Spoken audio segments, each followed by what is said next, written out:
Welcome in, welcome in. Welcome back to Scarlet Hollow, hardcore playthrough, part 11. Continuing where we left off.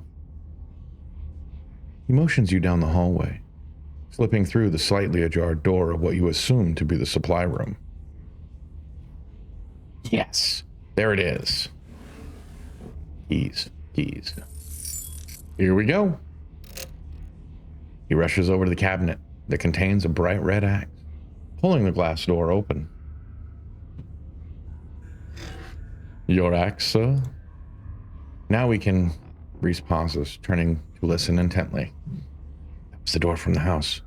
Come on, if we hurry, we can make it get you back downstairs. I'll run interference, go downstairs, quick. You can hear her approaching now, floorboards creaking in the hallway on the other side of the office. You follow Reese's instructions, once again, starting down the basement stairs, letting the pull of the stone carving guide you back to the morgue. Dr. Kelly's voice filters down from above. I was right. We did already have juice. It was just in the back of the fridge. But there's no harm in having extra. What are you doing in the clinic? I thought I told you to go rest. Oh, I'm just gonna chill in the morgue. I got my speakers, so if you hear some weird sounds, that's just my music. I'll be sure to put earplugs in to drown out all that industrial clanging you listen to. You know, I'm not the biggest fan of you spending your time down there. It can't be good for your mental health to hang out in a refrigerator for corpses. Do you at least have a blanket this time? Yeah, I'll be fine. It's just a change of scenery. My room feels too claustrophobic right now. Okay, I'll let you know when it's time for dinner. You hear the door close and the sound of Reese descending the stairs to join you in the fluorescent lit room below. Gloves. Yeah, I didn't think there was going to be much here to see. Hey.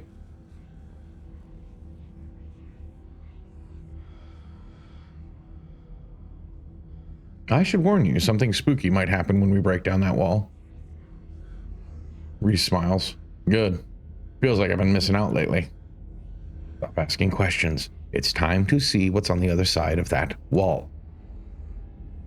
May I make the first blow?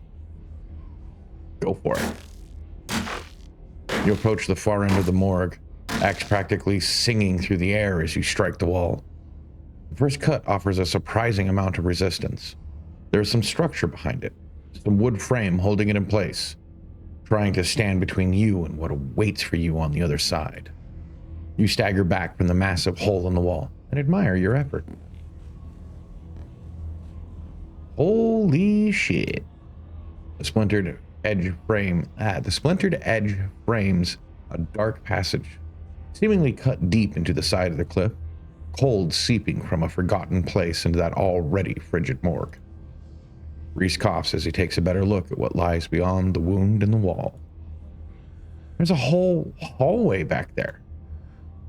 Thick, stale air leaks from the hole, filling the morgue with an earthy, mildew smell. Like the room is slowly filling with dirt. And with the stink of the grave-like room beyond, comes an even stronger compulsion.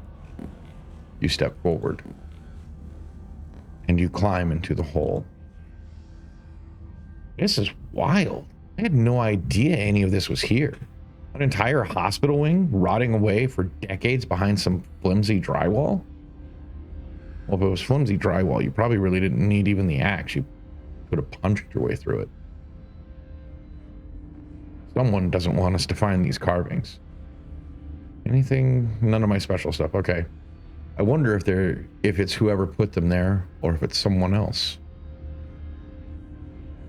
Whatever their reason, they went to a lot of effort to hide this one. I wonder if the doc even knows about this wing. You step forward into the unknown. You don't bother to retrieve the axe. The final wall concealing the carving is rotten, water damage having eaten away at the wood over the course of unknowable years. The planks reduced nearly to sawdust. You tear into it. He's always looked so cool. Enoch, I thought you weren't going to come. I was worried you'd leave me here forever. They said there's nothing they can do. I'll never use my legs again. Enoch, what am I gonna do? Calm down, Teddy. These doctors don't know what they're talking about. I've been doing my own research and I found us an alternative. We won't have to worry about anything from here on out. I promise. I went to talk with the witch. Witch? But that's nonsense. It's all right. It's all sorted. We're taking you home today, and everything will be resolved by this time next week. That's right, Doctor. At this point, I think it's safe to say his body was never recovered.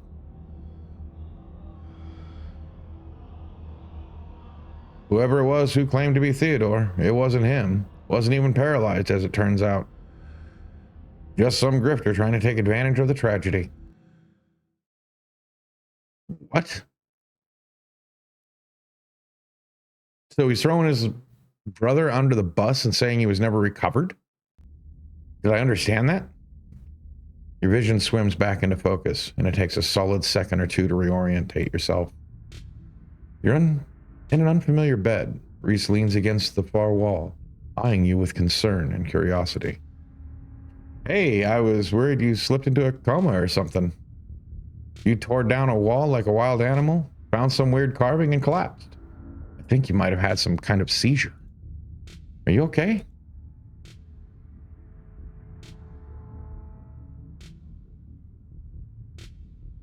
I had a vision. Like a hallucination? I have those sometimes too. Used to have them a lot as a teen. Always just weird little things, like my hands would look wrong on my neck, or my neck would seem too long, or the room would feel smaller.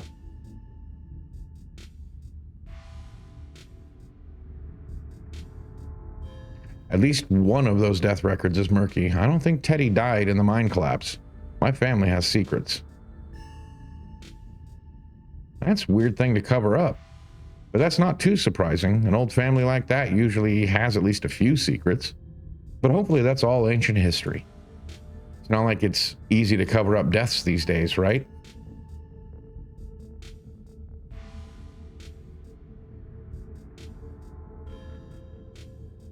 I should probably get going. Stella's still missing and the stone here finally stopped yelling at me. That might be a little tricky. The doc was on the warpath up there. I refused to take my medicine and she's not happy about it. I went ahead and blocked my door so she can't get down here. Now we just have to wait her out. Why didn't you take your medicine exactly? Because it makes me feel like shit. I was fine yesterday until the doc made me take my pills. And I was fine all day today. What's the harm in going a day without it, right? And now that I'm not taking it, it's like all these weird little memories have come rushing back. Bad memories. I don't think the doc's a good person. I don't think she wants me to be healthy. I don't think she wants me to see people. And now that I'm waking up to that truth, I don't think there's any going back for either of us.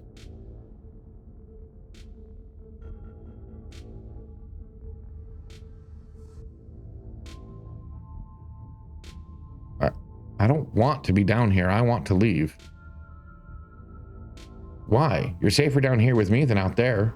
Out there, she could hurt you, or someone could. It'll just be a few hours maximum, but then we'll both be free. I promise. There's something almost fundamentally different about Reese. Before he was almost muted, his energy dulled, but now it's like crackling with electricity. It's like watching a storm gather on the horizon. Said, I'm leaving.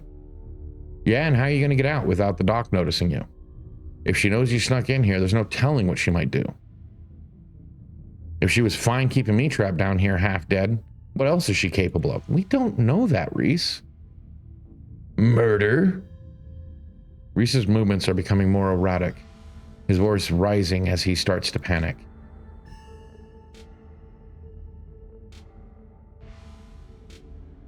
Like, dude, Stella needs me, you creep.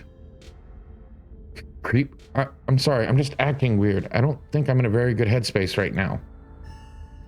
I just can't stop thinking how easy it would be for her to do something bad to you, trap me down here again, and keep poisoning me until I finally die.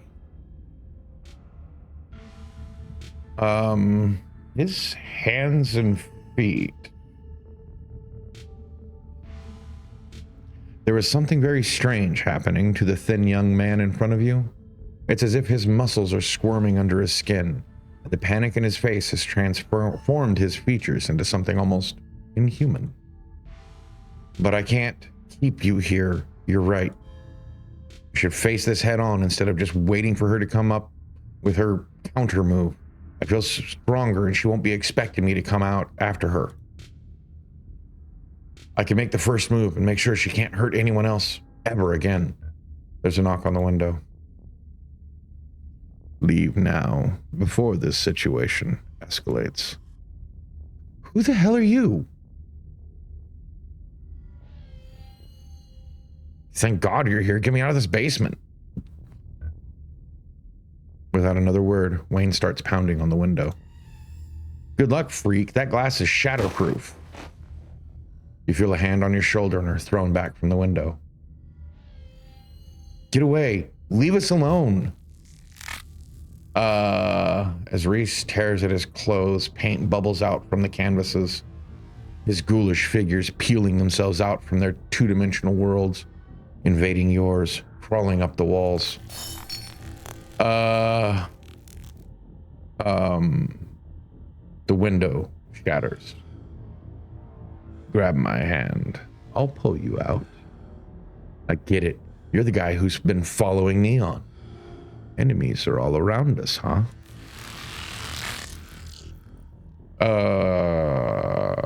What in the Jersey Devil?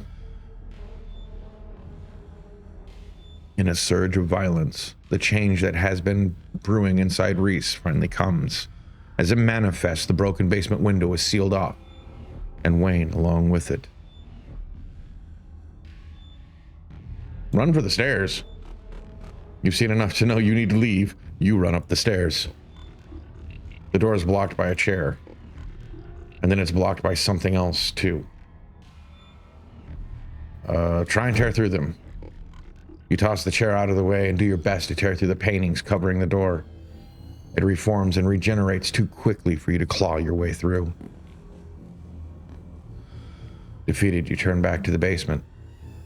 The remainder of Reese's paintings await their artist's command. It's okay. Stay right there. I can take care of this. Then she won't be able to hurt anyone anymore. I'll be right back. Reese storms up the stairs, leaving you with his creations. Try and warn Dr. Kelly. You make your way to the door that beckoned to you yesterday. All intrigue now washed away. You know where it leads. You know what secrets the stone that lurked in the forgotten basement of the clinic had to share with you.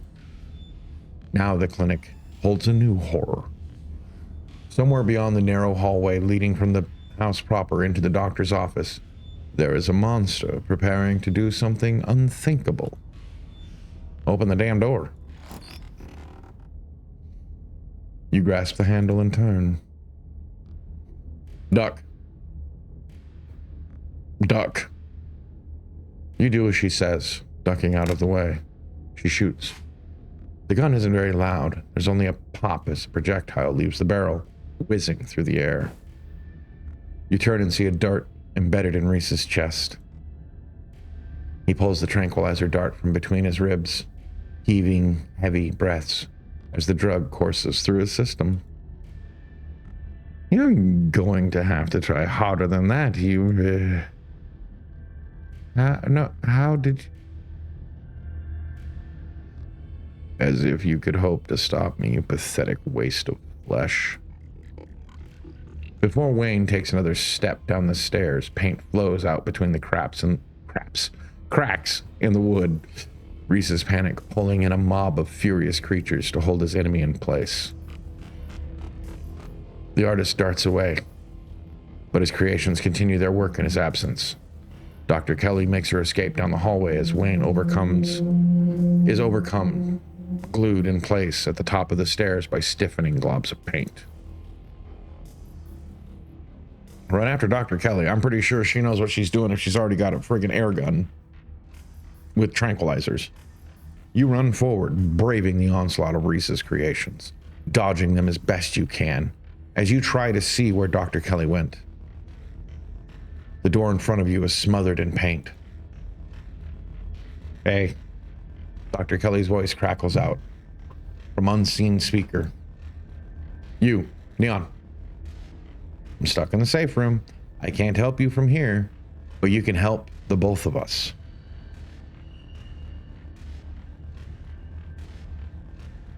All right, you survived. What's going on? I think you can probably put that together. I need you to get to the medical storage room. I'll give you further instructions when you're there. All right, heading there. Because for some reason, Reese isn't attacking me. You turn back and head back to the medical storage room.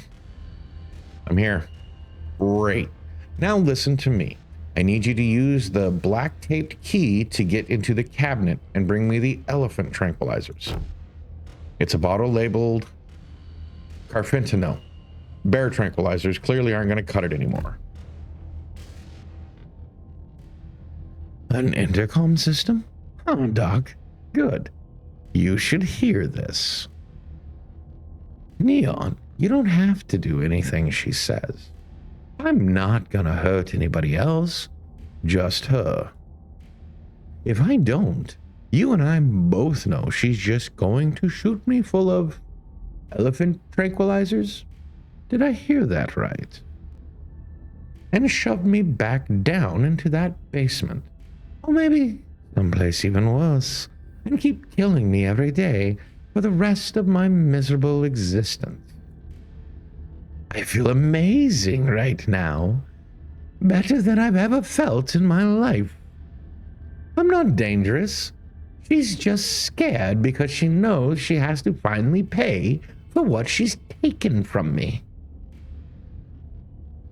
I'm not gonna let you kill someone, Reese. Why not? She wasn't afraid I might die. Does she know those tranquilizers aren't going to kill me? Does she care?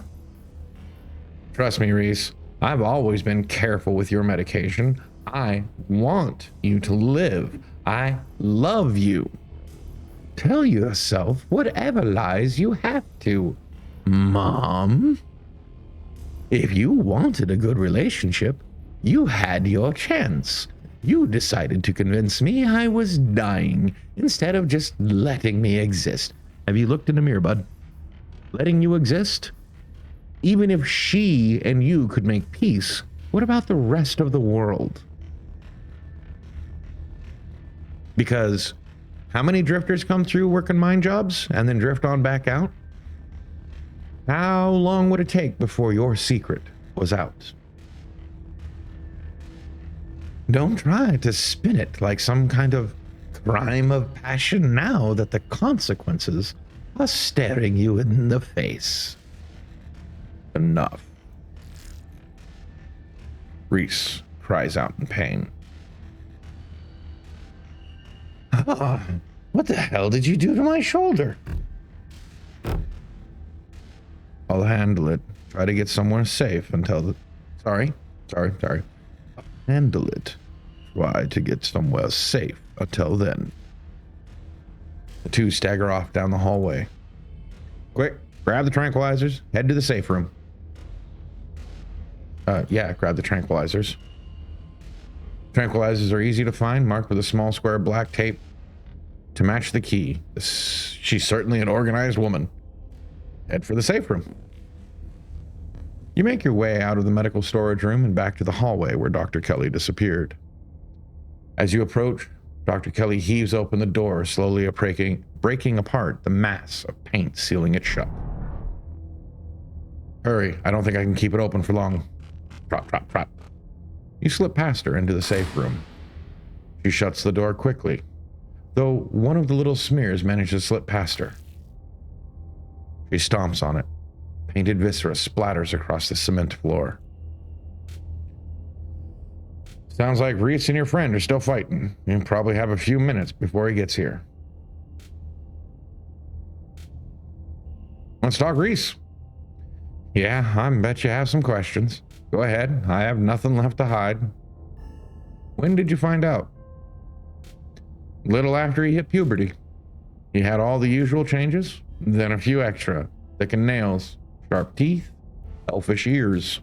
I figured he might have some kind of genetic disorder. Had him checked out at a few specialists, but there was nothing obviously wrong with him.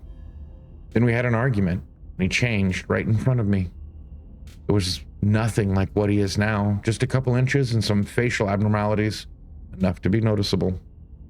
I was scared. He could see that, and he stopped. I thought it was a one-off, maybe a hallucination. But the second time, it wasn't subtle, and it didn't go away as easy. That's when I knew for sure that this was something beyond my realm of expertise.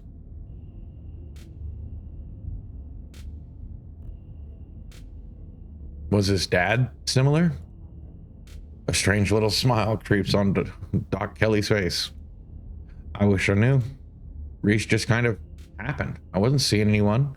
Just woke up pregnant one day. I know how impossible that sounds. I'm a doctor, for Christ's sake. Immaculate conception and saying for Christ's sake? I kept having these weird dreams, almost like sleep paralysis episodes. Romantic sleep paralysis episodes. They were actually kind of sweet, but they were just dreams. Well, apparently not. Then all of a sudden, my period stopped. I got morning sickness, and roughly 9 months later, Reese.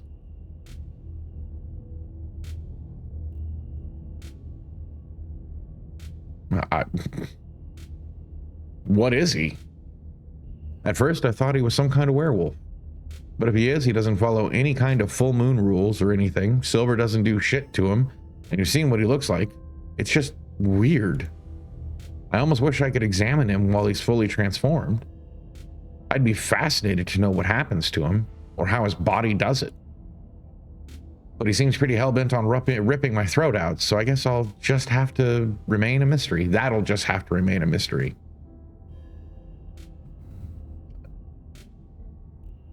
How did he not know what he was? I've been medicating him since he was 12. We've only had 3 incidents like this before, maybe 4, depending on what counts. This is the worst one by far. He doesn't seem to understand at first that he looks different, and I just make sure to stay on top of his dosages, so he rarely ever does. But I've been preparing for this inevitability. He's an adult now. There's only so much I can do to control him. Leave it at that. I don't...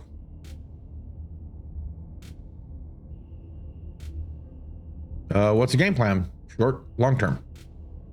Well, I pump him full of elephant tranquilizers, then I lock him in here. Then I somehow convince him to see things from my perspective. Then we all live happily ever after. Has that worked before? He's never known the exact nature of his condition before. Maybe it was a mistake to hide it from him.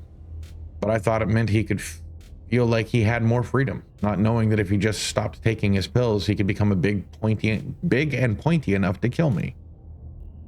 I'm gonna have to revoke some of those freedoms now. He's not going to like that, but I think he'll understand, even if it takes time. I don't think he wants to hurt people. He just can't help what he is.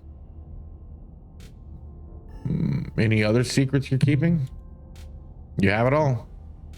You have no idea how relieved I am to finally say all this shit out loud.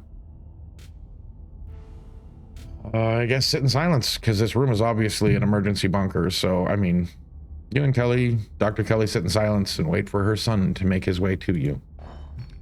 The sound of distant breaking glass cuts through the silence of the clinic outside the safe room. Shit, this might be game time. Get those tranks ready. We have to get this door open before he crosses the hallway. Dr. Kelly opens the door. The two of you stare out into the hallway. Yeah, I thought so. Jesus. The artist. I have to give props to the artist who drew this stuff again. I mean, the like boar's tusks almost, you know, pointing out. Not, I mean, those aren't carnivorous. Is this what you were so afraid of? And over the tranquilizers. This is our shot. Yeah, I give her the tranquilizer darts. Otherwise, she's dead. Dr. Kelly quickly loads them into her gun. leveling the barrel at her son. That's gotta suck every stinking time. Leon, I thought we were in this together. Thank God. Dr. Kelly sighs heavily, staring down at the warped figure of her son. I can drag him into the safe room on my own. I'll meet you at the front when I'm done. Leave her to it. You return to the entrance of the clinic. Everything is quiet now.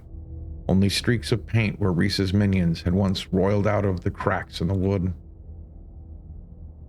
I hope you understand, this needs to stay between us. I don't care how much you feel like you need to share what just happened with other people. The more people to know about this, the more trouble it is for me and for him. I don't need any more well-intentioned escape plans. Can I come visit him? As long as you don't bring anyone else along? Yes. That would probably be good for him. I can't promise he'll want to see you, or that he won't have some harsh words if he does, but I don't want him to be entirely isolated. Looks like I'm sticking around for a little bit longer. I mean, gotta help him try and get control of it.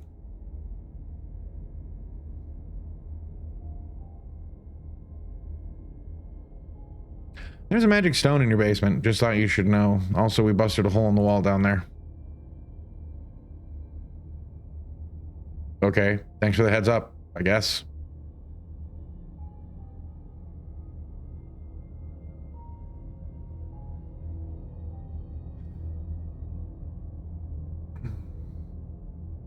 I feel so guilty. Join the club. But he was bound to figure it out sooner or later. I'm just glad there was an extra pair of hands around. It could have gone a lot worse. Yeah, he probably would have killed you. As much as I'd love to stand around chatting, I have to get to work. Gotta clean this place as best as I can before tomorrow. And you should probably get home. It's dark. I'm sure your cousin's probably worried about you. Hugger? Put your arms out for a hug. No offense, but I'm not a hugger. See you later, Neon. Well, I tried. He firmly escorts you to the door and closes behind you.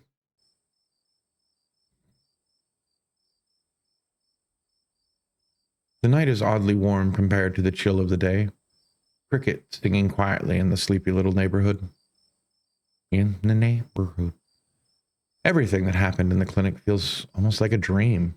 Now that it's over, you realize how little it meshes with your understanding of the world. I want to go look for Stella. I want to go home. It's time to go home. But before you get far, oh, thank God. But before you can get far, you're interrupted by the sound of panting and a telltale jingle of dog tags. It's the militia. They poured out of the woods to stand before you on the road. You were looking for Gretchen, weren't you? We found her and her person. They're by the side of the road a little ways through the woods. They're both fine, but the human wouldn't leave when we tried to make her. Whoops, wrong one. They're both fine, but the human wouldn't leave when we tried to make her. And Gretchen insisted on sticking by her side, so we'll have to take you to them. Hopefully you can use your people words to get them to go someplace safe. The woods are crawling with those awful creatures. It's not safe anymore, not even for a human. Your very good dogs lead the way. Yes, we are good dogs. Hear that, Scraps? I ain't in it for the accolades, Daisy. I just do it to help those who need it. Like a true heroic pup. You let the dogs lead you into the wilderness, following on their heels as they take you to Stella's hideaway. Before long, the trees thin, and you find yourself on top of a steep hill by a two-lane road, lined on one side by sheer rock. And there, sitting on a log, staring mournfully out at the asphalt, is Stella. There they are. Keep them safe. We're seeing you, Speaker. You sit on the log beside Stella. Neon, that ghost really did a number on you. I'm so sorry.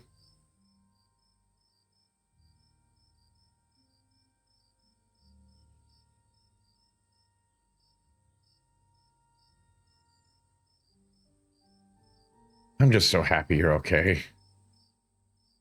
Yeah. I don't know if I'm okay. It's a little better now that you're here, but Stella faces you for a moment. Desperate eyes trying to force out words part of her thought she would never have to say out loud. This is where the accident happened. My parents died on this bend in the road. They were taking me to college. I was lying in the back seat. It had just rained and the sun was finally coming out. Actually can make for some pretty dangerous conditions. So doe-eyed and sweet. Wow, even animated-ish. I mean, I love how they do this.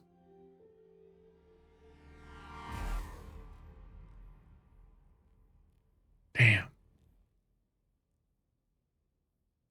Oh, they went under. The only reason why she was alive is because she was laying down in the back seat.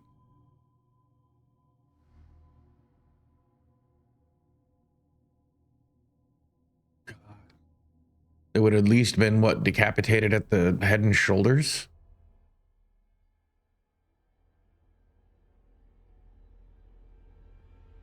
Yeah. That sucks. Like, really, like, sucks. I know that sounds like trite, but I mean, sorry, I know that's probably a bummer to talk. Yeah, it's gonna bum me out knowing that you were right there in the same accident as your parents. I mean, that's some heavy survivor guilt. It was awful, really messed me up for a while. Yeah, I think I'm still messed up. There's whole years of my life after the accident that feel like they just never happened. Like every time I try and remember them, it's blank. You better not be the enemy in the... Nah, she can't be. I really hope not. I shouldn't say can't be, but I really hope not. I have all these videos sitting on my channel that I don't remember filming. Scary. It's called post-traumatic stress disorder. It happens. People go into fugue states and just do things. And then all of a sudden they wake up to themselves. At least it hasn't been like that for a while. Thank God. Yeah. Never talked about this stuff before with anyone.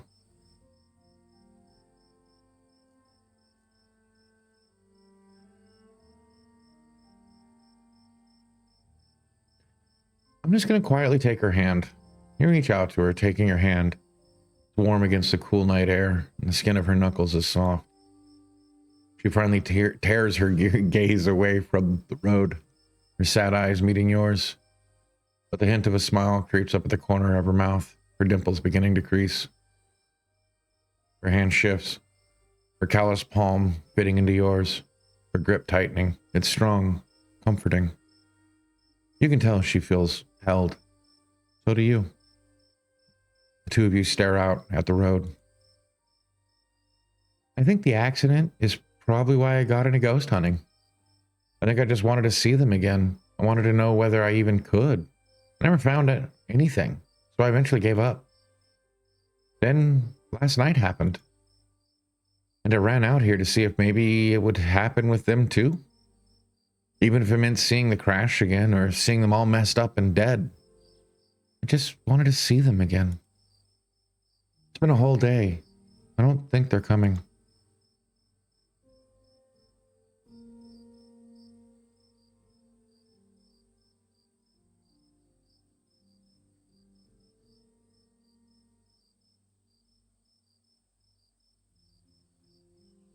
I'm going to do the explore. Put your arm around her shoulder. You carefully place your arm around her shoulders and pull her close to you. You feel her chestnut hair against your cheek.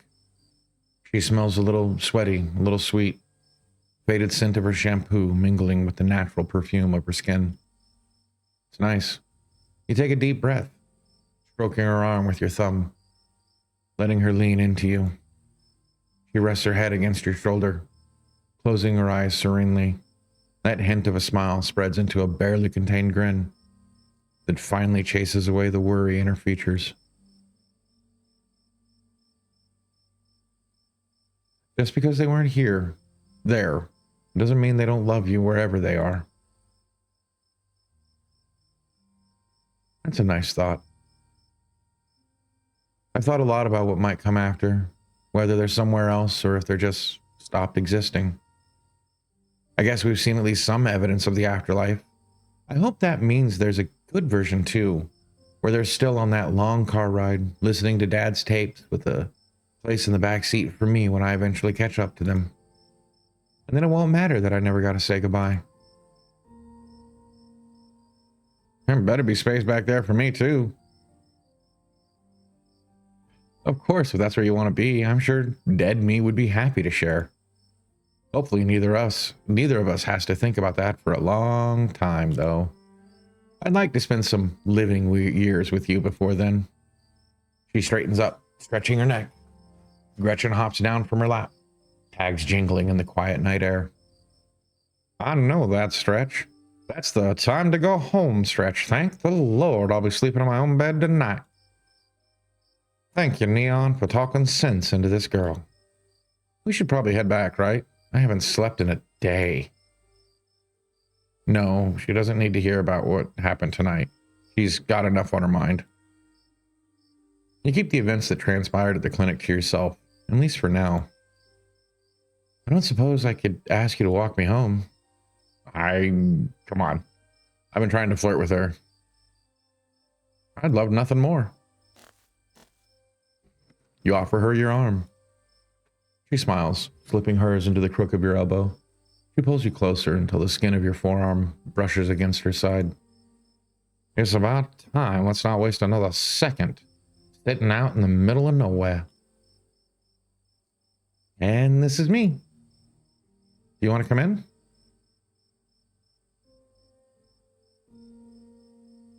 All right, yeah, let's definitely lock out the others. I'm fine with that.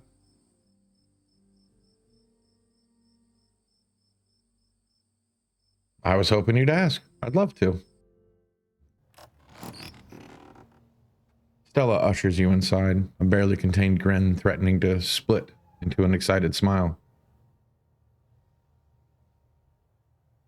Let me just take a quick shower. I've been sitting outside for a day. I need some soap. It'll just take a minute, and we can get cozy.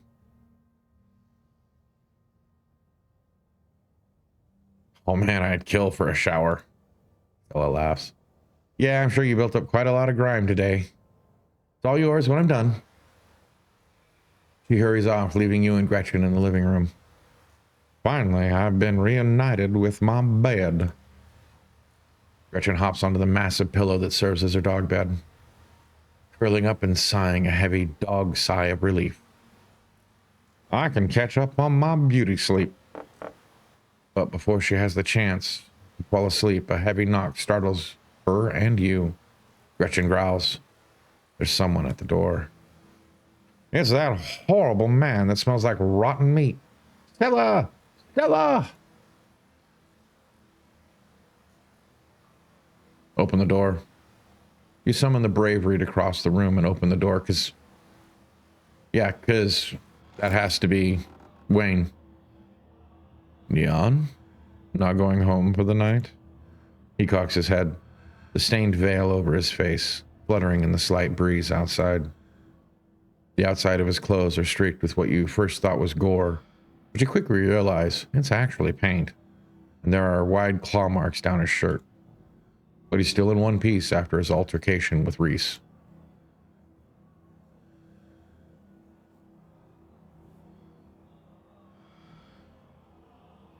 I was kind of worried about him. Wayne, I was so worried about you. No need to worry. The boar managed to catch me off guard with those little constructs of his. But he wouldn't stand a chance against me without little tricks like that. I won't keep you long. I know you have a warm bed and a warm body to keep you occupied tonight. But I wanted to give you a suggestion for tomorrow. You should take advantage of Tabitha's absence at the estate. Forbidden places won't be forbidden without her around to stop you. Do a little exploring. You might be surprised at what you can find. He slowly steps back, shining eyes fixed on you as he disappears into the dark. night beyond Stella's door.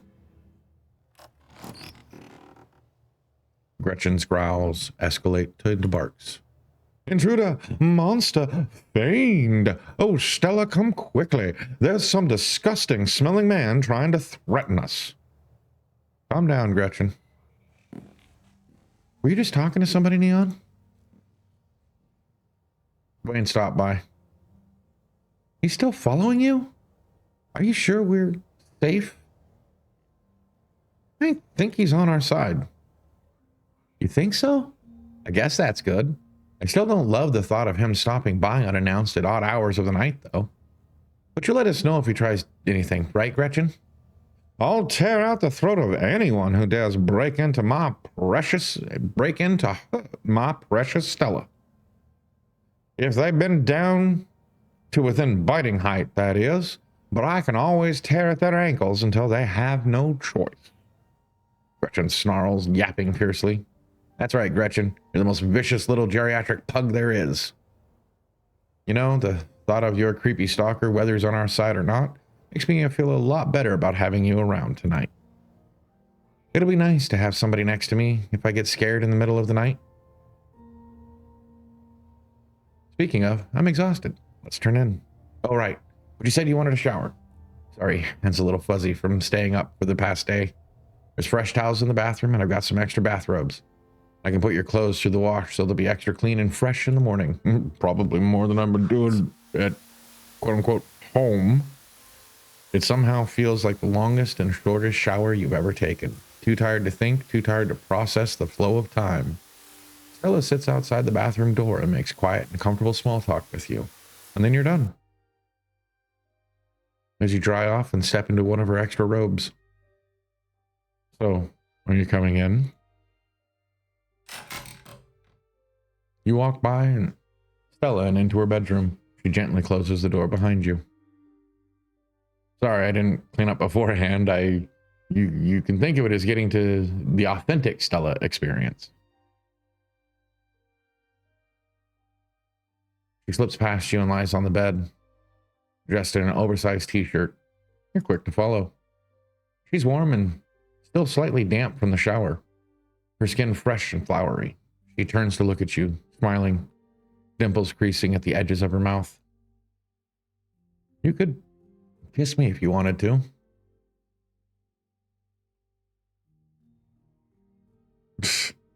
Kiss her. You shift closer to her and close your eyes. The magnetic pull of the anticipation rolls down your spine and across your skin, and for a moment that seems to last forever, you take in every detail of the world around you. The forested scent of her eucalyptus shampoo, and beneath it, the slightest hint of campfire, the comforting heat of soft but calloused hands against your cheek, the thunder of your hearts beating ever more quickly in unison. The tension rises and rises, a tone seemingly without peak. And then it breaks, and your lips touch hers. They're fresh and minty, soft, cool against yours, and guided by the gentleness of someone looking to hold on to the memory of tonight for a long, long time. And then she pulls you closer, tighter, and then the two of you lose yourselves in each other.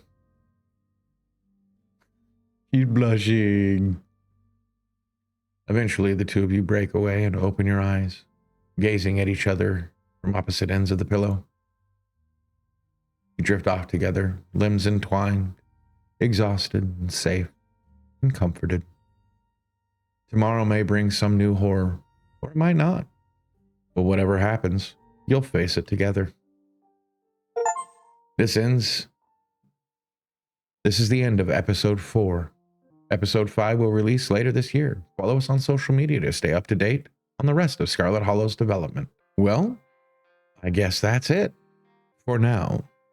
Sometime later this year, well, we're getting pretty close to the end, so hopefully, before too much longer, I'll get to continue this for you all at that point.